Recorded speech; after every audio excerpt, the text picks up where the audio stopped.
rocha eterna, a pedra angular, que os poderes do inferno não puderam derrubar. Jesus, a vida eterna, deixou glória e poder, como sacrifício vivo, por nós veio morrer. Mas a morte e o inferno não puderam derrotar, pois havia um plano eterno que nos fez ressuscitar. E por isso toda a glória, toda a honra e louvor sejam dados a Jesus, nosso amado Salvador.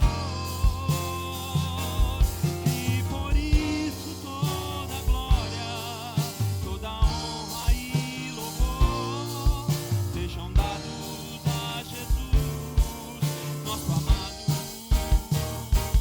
Salvador. Aleluia, toda a glória e louvor. Aleluia, a Jesus, nosso Senhor. Aleluia, toda a glória e louvor. Aleluia, a Jesus, nosso Senhor. Aleluia, toda a glória e louvor. Aleluia, a Jesus, nosso Senhor. Aleluia, toda a glória e louvor. Aleluia, a Jesus, nosso Senhor.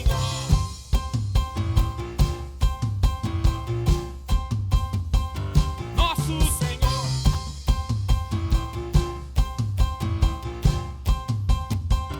Nosso Senhor.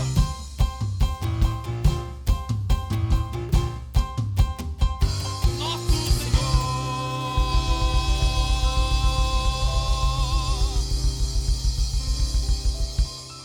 Boa noite, irmãos. Graça e paz no nome do Senhor Jesus. Amém? Amém. O que Deus tocou no meu coração essa semana para preparar com mensagem é sobre esse tema. Qual é o valor da religião e qual é o valor da religiosidade para nós? E hoje à noite, com certeza, Deus vai falar no seu coração, como já falou no meu coração, sobre esse tema, porque a gente está num mundo que existe aproximadamente, aí, eu fiz uma pesquisa, né? Aproximadamente 4.000 ou mais religiões no mundo. Então existem grupos para tudo. Você encontra todo tipo de religião e as pessoas devotam a vida deles, a vida delas, em torno daquilo que eles acreditam, o que eles aprenderam, né? Quando criança. E a gente vê muito isso, né? A gente mora aqui nos Estados Unidos, a gente convive bastante com pessoas de várias nações, vários países, e a gente vê que cada um deles, né, eles trazem as suas tradições religiosas, eles trazem a sua religiosidade, as suas práticas religiosas, e cada um tem uma história. Mas hoje à noite a gente vai estudar um pouco mais sobre o porquê que nós acreditamos na Bíblia, o porquê que nós acreditamos em Deus, o porquê nós acreditamos em Jesus. E eu espero que o Espírito Santo de Deus fale ao seu coração, fale ao meu coração essa noite, e a gente sai daqui bem edificado sobre essa questão: qual que é o valor da religião para mim, qual o valor da religiosidade para mim, para você. Talvez você esteja se perguntando, né, que valor tem a religião, que valor tem a religiosidade. E eu tenho certeza que o Espírito Santo de Deus vai falar ao seu coração, como já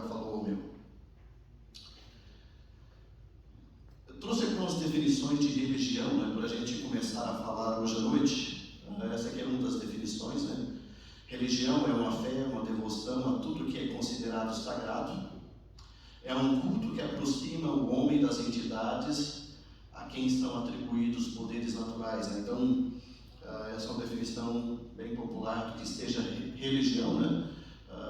Basicamente, pessoas, né, se dedicam, se aproximam de algo que eles consideram sagrado e tem alguns poderes sobrenaturais. Outra definição, acho que bem mais próxima do que nós acreditamos, né? Seria isso, né? Religião é um conjunto de princípios, crenças e práticas e doutrinas religiosas baseadas em livros sagrados que unem seus seguidores numa mesma comunidade moral.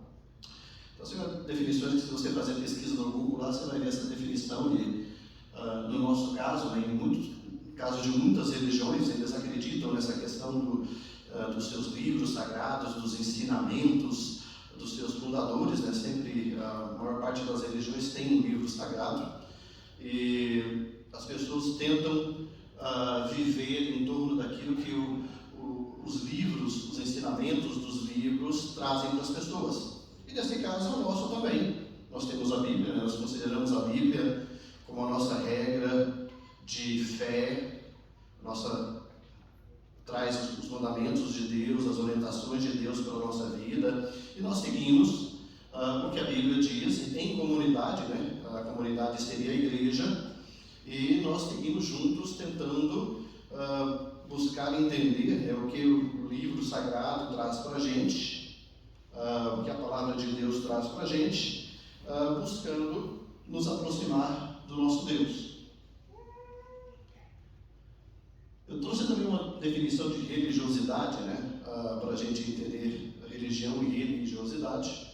Então, religião onde nós focamos no relacionamento com um ser sagrado, no nosso caso nós chamamos Deus. E a religiosidade, né, na verdade, são as práticas que nós buscamos ter em nossa vida, as ações baseadas naquilo que os ensinamentos do nosso Deus, outras pessoas têm outros ensinamentos, né? Eles tentam seguir ali os ensinamentos que a religião deles ensina. No nosso caso, a gente tenta praticar o que a Bíblia nos ensina. E essas ações que nós temos no dia a dia, na nossa religiosidade, ela vai nos levando, vai nos aproximando mais do padrão daquilo que nós acreditamos que seja o certo, que seja o correto. E nesse caso, no nosso caso, a gente vai chegando mais próximo dos padrões de Deus, através da nossa religiosidade, através da nossa dedicação, das nossas ações no dia a dia, com as pessoas, nos negócios, para estarmos de acordo, né, com aquilo que nós temos como ensino sagrado. Como eu disse para você, em termos de religião, no mundo inteiro hoje existem mais de 4.000 religiões. E é difícil você ficar brigando, discutindo qual que é certa, qual que é errada. Mas hoje à noite, o que eu gostaria de fazer é a gente mergulhar inicialmente na palavra de Deus e buscar entender por que nós acreditamos no nosso Deus, por que nós acreditamos nesse Deus vivo, único, Criador dos céus e da terra, e onde que nós vamos achar todos esses ensinamentos na palavra de Deus e na Bíblia. A primeira coisa que eu quero falar para você hoje à noite, é uma das razões do porquê que nós acreditamos no nosso Deus, né? Nós acreditamos num Deus criador, um Deus que criou os céus e a terra. Se a gente for lá em Gênesis 1, versículo 1 e 2, né, a palavra do Senhor diz, né? No princípio criou Deus o céu e a terra era sem forma e vazia, e havia trevas sobre a face do abismo, e o Espírito de Deus se movia sobre a face das águas. O princípio da palavra de Deus aqui, logo no início, traz esse ensinamento para a gente, que o nosso Deus é um Deus criador. Eu sei que existem muitas teorias aí no mundo que falam sobre teoria do Big Bang, teoria da evolução, que ensina muitos tipos de explicações de como o mundo surgiu. fala que é de uma explosão, e de uma explosão surgiu todas as coisas perfeitas, surgiu através de uma evolução, né? Eles pegam um pouco a carona da evolução e tentam explicar tudo o que existe hoje através dessa explosão de uma célula, de um átomo lá e que gerou tudo. E eles tentam explicar dessa forma. Eu prefiro acreditar que existe um Deus, que existe uma mente criativa, que existe um ser poderoso que criou todas as coisas perfeitas como elas são, desde a natureza, os animais, a minha vida, a sua vida, nosso corpo humano, né? Se a gente olhar para a gente, a perfeição que é o nosso corpo humano, as funções, a nossa inteligência, eu prefiro acreditar nisso, que existe um Deus que criou tudo. E esse Deus estava no princípio lá, o Espírito dele se movia criando todas as coisas. É nisso que eu acredito nesse Deus, nessa mente inteligente, nesse ser criativo que criou todas as coisas com um propósito, que criou a minha vida com um propósito, que criou a natureza com um propósito, que criou o universo com um propósito, que criou a sua vida com um propósito. É nisso que eu acredito. Outra coisa interessante sobre esse Deus que é o Criador é que esse Deus, ele se revela ao ser humano. A palavra de Deus diz que Deus se revela através da natureza, através da perfeição da natureza. O apóstolo Paulo em Romanos diz, né, que a humanidade ela não tem desculpas para não acreditar no poder de Deus. Porque o poder de Deus se revela através da criação, através de tudo que foi criado ao nosso redor. E mais uma vez, eu acho que o apóstolo Paulo e o Espírito Santo de Deus tenta chamar a atenção de nós é que existe uma criação que foi planejada. Existe um Criador que planejou todas as coisas. Existe um Criador que criou a mim, que criou a você e que tem um propósito para tudo. O apóstolo Paulo, baseado nessa observação que ele tem, ele diz que o ser humano não tem desculpas para falar não existe Deus.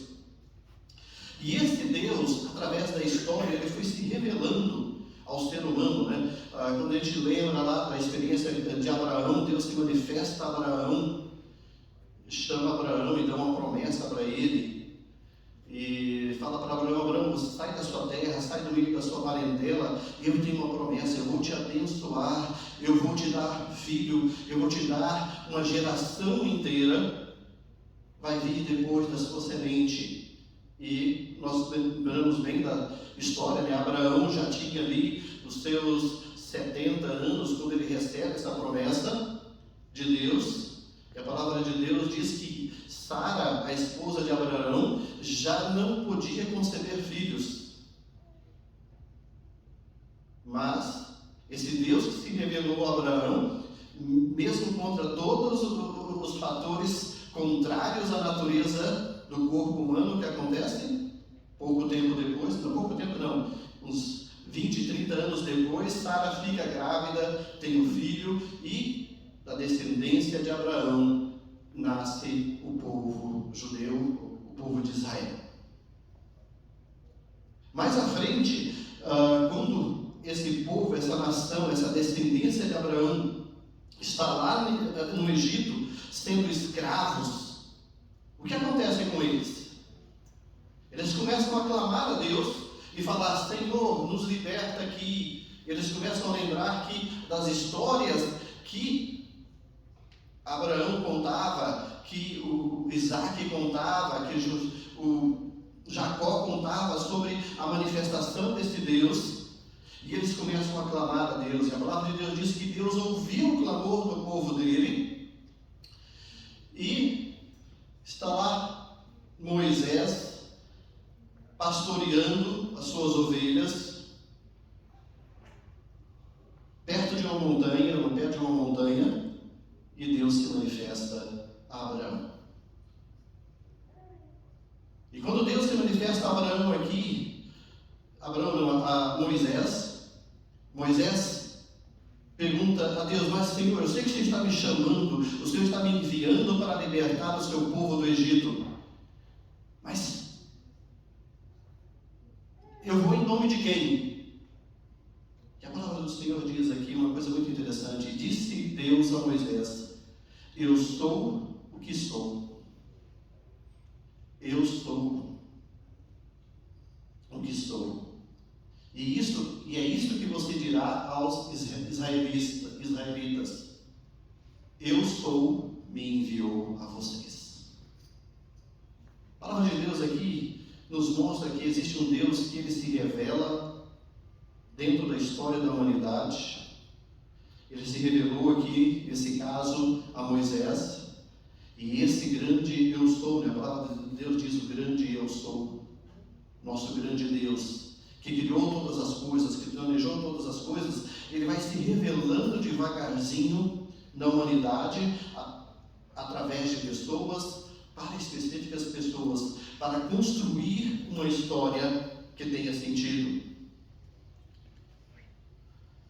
Um pouco mais à frente, esse mesmo Deus, ele se declara uma coisa: que não existe Deus fora dele. E aqui é muito interessante a gente entender que, ao longo da história e a humanidade, de novo, quando a gente olha ele, existem mais de 4.000 religiões no mundo. As pessoas aprendem a acreditar em muitas coisas. E uma das coisas que Deus sempre ensinou ao povo dele, e tem ensinado às nossas vidas, é que ele é o grande eu sou, Yahvé. E não existe nenhum outro Deus, além da pessoa de Deus, além dele, não existe nenhum Deus. Todos os outros são criações dos homens, são fruto da criação dos homens, da imaginação do homem. Existe apenas um único Deus, Criador dos céus e da terra. E isso é uma coisa que nós temos que entender, que existe apenas um. E essa aqui é uma das passagens da Bíblia que fala sobre essa questão, que existe um único Deus. E Deus essa noite está falando a mim e a você que só existe Ele. Não adianta, quando você está com problemas, com dificuldades, não adianta você recorrer a nada mais. Mas se você recorrer a Ele, o único Deus, Ele vai te ouvir e Ele vai te ajudar, porque Ele é o único. Fora dele não existe, não há outro Deus. Esse mesmo Deus, ele se manifesta através de Jesus. A gente vê que Deus se manifesta na história, mas quando ele envia Jesus, o Filho dele, o Filho unigênito, a palavra de Deus aqui em João capítulo 1 diz o seguinte: no princípio era o Verbo, e o Verbo estava com Deus, e o Verbo era Deus. Ele estava no princípio com Deus. Todas as coisas foram feitas por Ele, sem Ele nada do que foi feito se fez. Nele, em Jesus, estava a vida, e a vida era a luz dos homens. Esse mesmo Deus que nós acreditamos, esse Deus vivo, esse Deus único, ele se revela através do Filho dele, através de Jesus. E a palavra de Deus diz aqui que no princípio Jesus estava lá com Deus. Quando Deus estava criando todas as coisas, lá em Gênesis, Jesus estava com Deus lá. E a palavra de Deus aqui diz: sem Jesus, nada do que foi feito se fez. E em Jesus está a luz. Estava a vida. E essa vida de Jesus é a luz para o homem, é a luz para a humanidade. Mais um pouco à frente, o que a gente entende aqui de como esse nosso Deus ele vai se revelando na história, é que na pessoa de Jesus, quando Jesus vem como Filho unigênito de Deus, acontece uma coisa interessante. Jesus vem para revelar o caráter e a personalidade de Deus. E Jesus, ele aponta para as pessoas e ele revela o caminho de como nós podemos chegar, como nós podemos nos relacionar com Deus, Criador dos céus e da terra. E aqui em João 14,6, Jesus diz: eu sou o caminho, a verdade e a vida. Ninguém vem ao Pai senão por mim. É interessante aqui que Jesus, ele vem revelar o caráter de Deus, ele vem revelar o propósito, o plano de Deus para a minha vida e para a sua vida, e ele aponta agora para Deus. E ele faz essa colocação: olha, se você quer ir, se você quer conhecer o Pai, eu sou o caminho, eu sou a verdade, e eu sou a vida que você está procurando. Ninguém vai ao Pai, ninguém conhece o Pai, senão através de mim. Jesus aqui, ele aponta para Deus, ele aponta o caminho, ele nos mostra o caminho de como nós podemos chegar a ter um relacionamento com Deus, Criador dos céus e da terra. E mais à frente, esse mesmo Jesus, ele nos promete a eternidade. Ele não só nos aponta, nos mostra como nós podemos nos relacionar com Deus, nos relacionar com Jesus, com o nosso Pai, com o nosso Criador, mas ele faz uma promessa muito profunda para as nossas vidas agora. E ele nos promete a eternidade. O Senhor Jesus aqui, ele diz o seguinte: os discípulos estavam perguntando para ele sobre a vida eterna, a vida após morte, né? E em João 11, 25, 26, Jesus diz o seguinte: eu sou a ressurreição e a vida. Aquele que crê em mim, ainda que morra, viverá. E quem vive e crê em mim, não morrerá eternamente. E é interessante que aqui no final desse texto, Jesus faz uma pergunta para os discípulos. Ele pergunta: você crê nisso?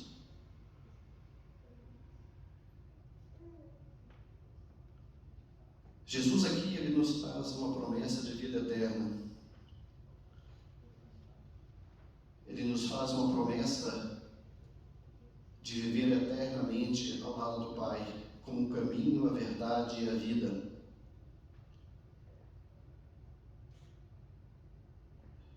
E talvez você esteja perguntando: mas por que eu vou acreditar nisso, Guilherme? Por que eu vou acreditar que Jesus tem esse poder de me ressuscitar e de me conceder a vida eterna? E aí, quando eu olho, gente, para todas as religiões que existem lá no mundo, como eu disse para vocês, mais de 4.000 religiões, todos os fundadores dessas religiões, todas as pessoas que pregam essas religiões, elas morrem e o caixão delas está lá e elas estão dentro do caixão. Mas quando Jesus, ele fala sobre isso, ele fala sobre vida eterna, ele fala sobre um relacionamento com Deus, uma vida com Deus, fala sobre a vida eterna, a gente olha para o caixão de Jesus, para o túmulo de Jesus, e Jesus não está lá. Jesus não está morto naquele caixão. Nós sabemos que ele ressuscitou. Mais de 500 pessoas ou mais viram Jesus após a sua ressurreição. E nós somos a prova viva que ele ressuscitou. E essa é a grande diferença do porquê que, quando nós pensamos em religião, quando nós buscamos entender o porquê nós acreditamos nesse Deus da Bíblia, porquê nós acreditamos em Jesus, a grande diferença, meus irmãos, meus amigos, está aqui.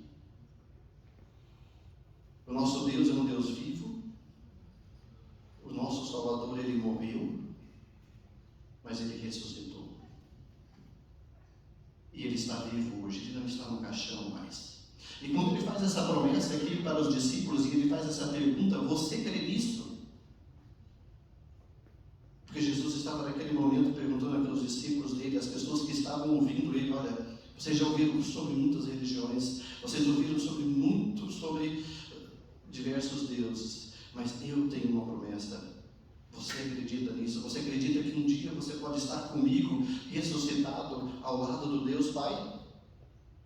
Ele sabia o que ele estava falando, porque ele sabia que ele ia morrer e que ele ia ressuscitar. E a palavra de Deus diz que ele tem o poder de nos ressuscitar junto com ele. Eu gostaria que você baixasse a sua cabeça agora. Eu gostaria que você pensasse sobre isso por alguns segundos. Na sua caminhada, na sua vida, eu sei que você teve muitos momentos onde foram apresentadas teorias sobre Deus, sobre religiões. Mas Jesus, essa noite, está convidando você a abrir o seu coração e entregar a sua vida a Ele, a sua fé a Ele. E Ele pergunta a você esta noite: você crê que eu posso te dar a vida eterna?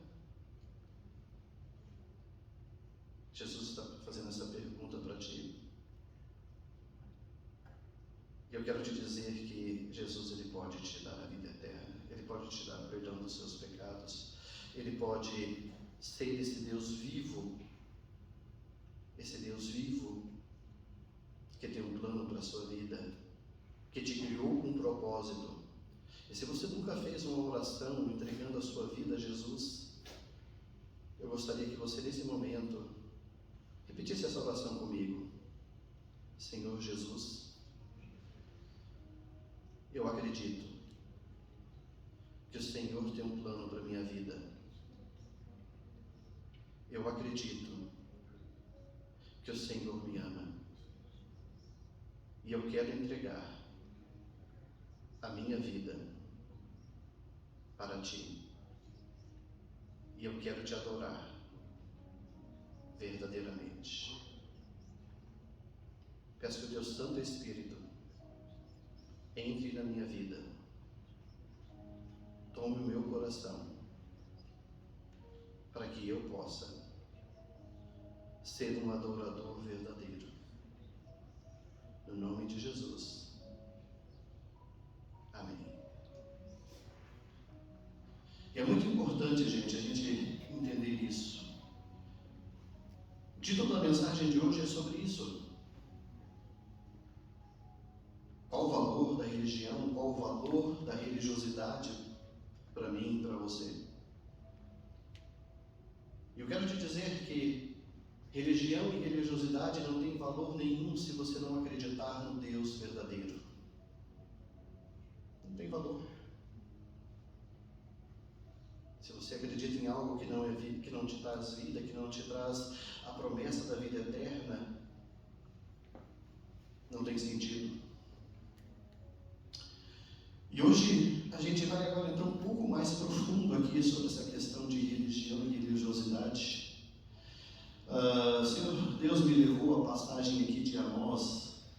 É um texto bem conhecido da palavra de Deus, onde que o profeta Amós, ele traz uma exortação ao povo de Israel. Nessa altura da história aqui, o povo de Israel estava de volta, tinham saído do tempo de cativeiro em outras nações, e eles estavam de volta a Jerusalém.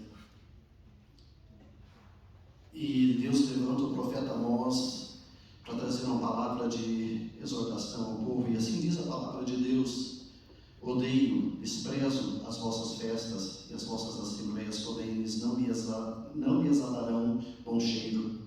E ainda que me ofereceis holocaustos, ofertas de alimentos, não me agradarei delas, nem me atentarei para as ofertas pacíficas de vossos animais gordos. Afasta de mim o estrépito, o barulho dos teus cânticos, porque não ouvirei as melodias das tuas violas. Corro, porém, o juízo como as águas, e a justiça como o ribeiro impetuoso. Para a gente entender o que está acontecendo aqui, gente, eu trouxe aqui uma imagem do templo de Salomão, né, da direita, né? É tipo uma maquete, né? Uma ilustração gráfica do que seria o Templo de Salomão. E para nós entendermos, o povo judeu estava de volta ali, eles reconstruíram o templo. E o templo era mais ou menos aquele templo ali do lado esquerdo. Do lado direito, eu fui buscar aqui uma foto do Templo de Salomão em São Paulo, lá da Igreja Universal. E de acordo com as observações que eu li, as medidas do Templo de Salomão em São Paulo seguem à risca as medidas bíblicas, né? Esse Templo de Salomão em São Paulo tem capacidade aproximadamente para 10 mil pessoas. E se a gente olhar aqui do lado esquerdo, né, além do templo, né, do lado direito a foto gráfica, além do templo, né, existia todo aquele pátio da área externa do templo, né? Então, se aproximadamente aquele Templo de Salomão cabia dentro aproximadamente 10 mil pessoas, a gente pode acreditar que nesse templo aqui, na época aqui, deveria caber pelo menos ali no pátio, dentro do templo, sei lá, umas 30, 40 mil pessoas. E Jerusalém, nós sabemos que sempre foi o local central, né, o centro religioso mundial do povo de Israel e dos israelitas. E eu quero que vocês imaginem aqui, né, como deveria ser o culto ali no Templo de Salomão. Eu imagino, tipo assim, que os melhores músicos eram selecionados para tocar aqui. Imagina o seguinte, essas igrejas, mega igrejas que nós temos aqui. Era mais ou menos nesse sentido. Só tocavam os melhores músicos, só contavam as pessoas que tinham as melhores vozes. Eu acho que é tipo assim, se alguém conseguia um biquinho lá para orar durante o culto, ele já tirava um selfie e falava assim: olha, eu orei no templo aqui de Salomão.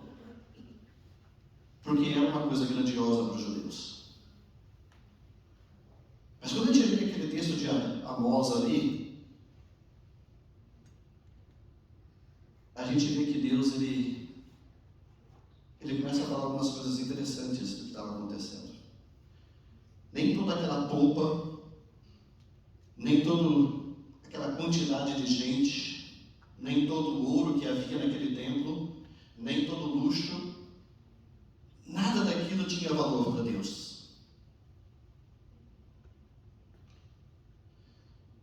Os judeus tinham uma religião, eles tinham o estilo de cultos dele, né? A gente lê os livros de Salmos, né? Muitos daqueles salmos eram cantados nas reuniões dos judeus.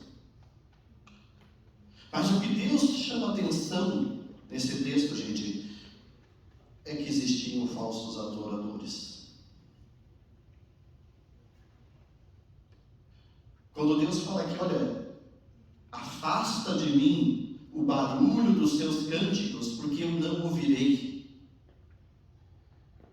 É porque Deus conhecia o coração das pessoas.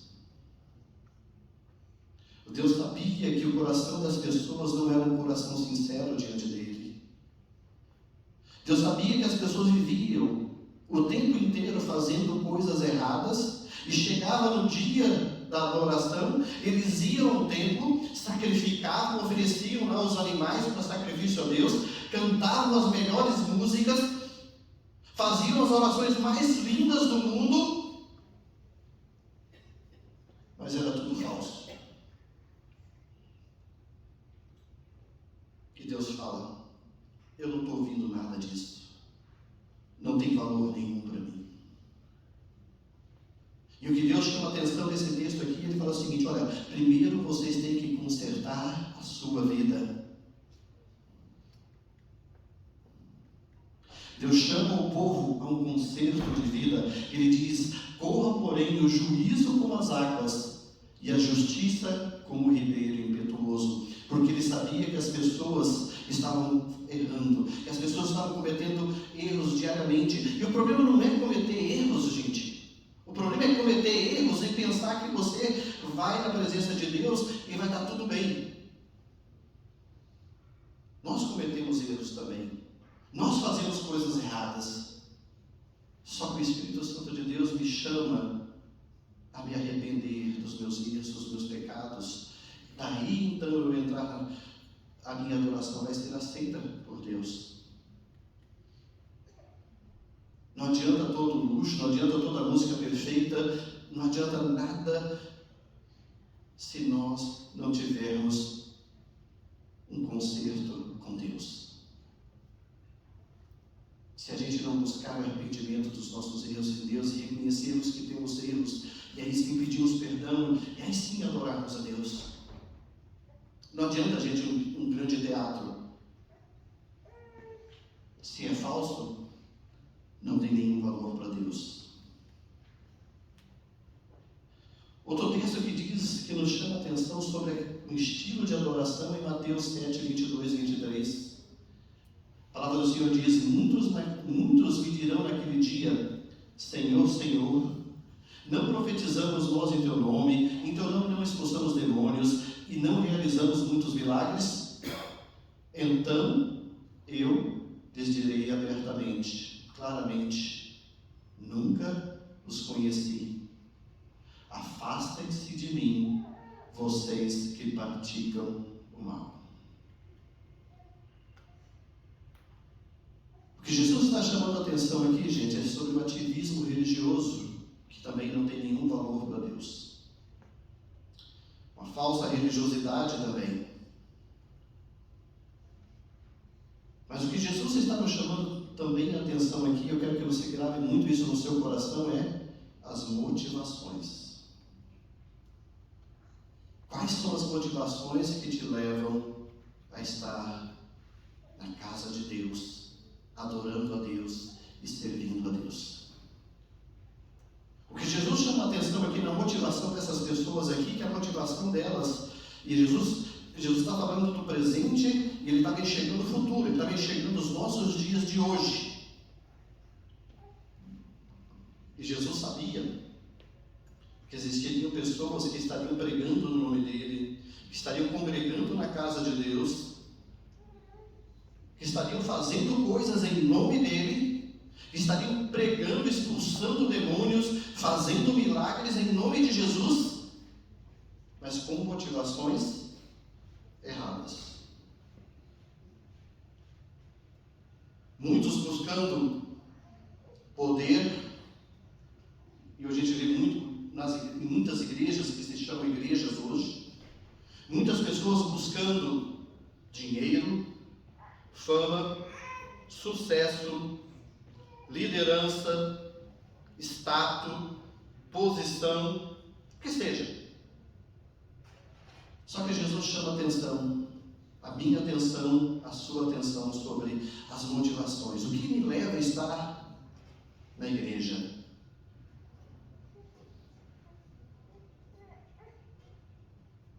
Porque quando nós nos encontrarmos com Jesus no dia final, Jesus conhece o meu coração, Jesus conhece o seu coração, Ele conhece a minha motivação, as suas motivações. E se a minha motivação estiver errada, e se a sua motivação estiver errada, Ele diz ali, que Ele vai dizer para aquelas pessoas, se afastem, eu nunca te conheci, eu não sei quem você é. Porque a sua motivação não era uma motivação verdadeira, sincera. Eu quero que você pense sobre as motivações que têm levado você a vir à igreja.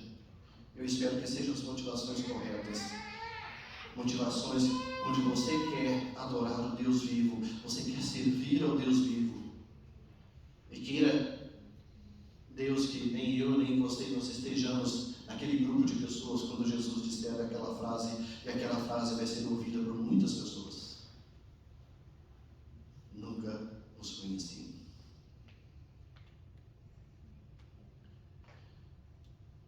Outro texto que fala sobre estilo de adoração e religião e religiosidade é quando Jesus encontra a mulher samaritana. E a mulher samaritana aqui, ela pergunta para Jesus, Jesus, olha, os nossos pais adoravam neste monte, mas os judeus agora adoram em Jerusalém. Aonde que nós devemos adorar? E Jesus se aproxima daquela mulher e diz uma coisa muito interessante. Mulher, Está chegando a hora onde que nem nesse monte, nem em Jerusalém adorareis o Pai. E ele ainda diz, está chegando, e de fato já chegou esse momento, em que os verdadeiros adoradores adorarão o Pai em espírito e em verdade, pois esses são o que o Pai procura. Deus é espírito, e é necessário que os seus adoradores o adorem em espírito e em verdade. É interessante aqui, né, o que Jesus traz aqui sobre essa questão de religião e religiosidade. Jesus vem quebrar aqui, né, a tradição religiosa e a religiosidade. E eu quero que vocês imaginem o seguinte: os judeus, gente, que existe um povo que sabe questões de religiosas, de ritos, de religiosidade, é o povo judeu. E Jesus vem aqui quebrar tudo aquilo. E Jesus vem aqui agora instaurar um novo padrão, uma mudança de paradigma. E uma das coisas que Jesus estava ensinando àquela mulher e que ensinaram a mim e você é o seguinte: olha, existe uma mudança. Não é mais uma coisa de local onde você vai adorar a Deus. A mudança de paradigma aqui é que existe uma mudança agora de um templo físico onde as pessoas vão para adorar a Deus para um templo humano. A palavra do Senhor diz que quando nós aceitamos Jesus como Senhor e Salvador da nossa vida, nós passamos a ser o templo do Espírito Santo de Deus. E agora nós temos a possibilidade de adorar a Deus não só mais na igreja, mas em qualquer lugar, porque nós somos o templo do Espírito Santo de Deus. A minha mente, o meu coração, os meus sentimentos, eles passam agora a ser instrumentos de adoração a Deus. É o templo vivo. Sou eu e você. Nós agora somos um templo vivo. E Jesus fala sobre os verdadeiros adoradores aqui. E a gente tem que entender que existirá sempre as falsas religiões, mas Jesus nos desafia a viver esse relacionamento com Deus dentro de uma verdadeira religiosidade. E quando ele fala que Deus é Espírito e importa que aqueles que o adorem em Espírito e em verdade, isso vai profundo. Porque agora Jesus não está buscando mais aparências, Jesus não está mais buscando ser adorado no templo, mas ele está buscando ser adorado por templos vivos. Ser adorado por mim e por você. Em tudo que nós fazemos. É uma mudança de paradigma. Não mais ritos, tradições, não mais cultura religiosa, mas adoração verdadeira. E aqui é interessante, gente, porque quando Jesus ensina isso para os discípulos, e talvez aquilo foi muito para a cabeça daquela mulher naquele momento, porque ela estava dentro daquela cultura acostumada com aqueles padrões. Só que o Jesus estava ensinando para aquela mulher, ensinando para mim, ensinando para você hoje à noite é que a adoração verdadeira é um estilo de vida. Não é local, não é cultura religiosa. A adoração verdadeira é um estilo de vida. É aquilo que eu faço todos os dias, lá em casa, diante de Deus, lá em casa com a minha esposa, com o meu marido, com os meus filhos, no meu negócio, no meu trabalho, aonde eu for. A adoração a Deus passa a ser um estilo de vida. Tudo que eu faço ou vai adorar a Deus, vai glorificar a Deus, ou não vai adorar a Deus, não vai glorificar a Deus. Por isso que é uma mudança de paradigma quando Jesus diz que Deus é Espírito e importa que aqueles que o adorem em Espírito e em verdade.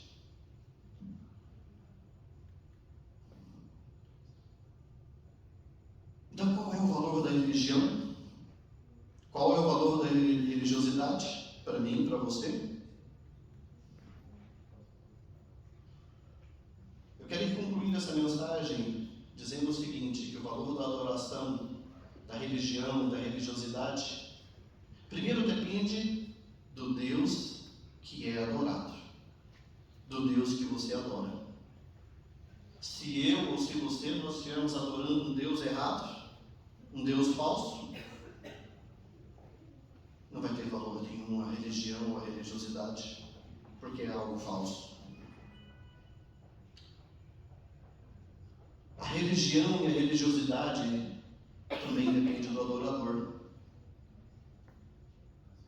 Se a minha vida não é uma vida correta diante de Deus, não é uma vida que eu busco todo dia no altar de Deus, me arrepender dos meus erros e buscar melhorar a minha vida diante de Deus, pedindo a Deus que me mude.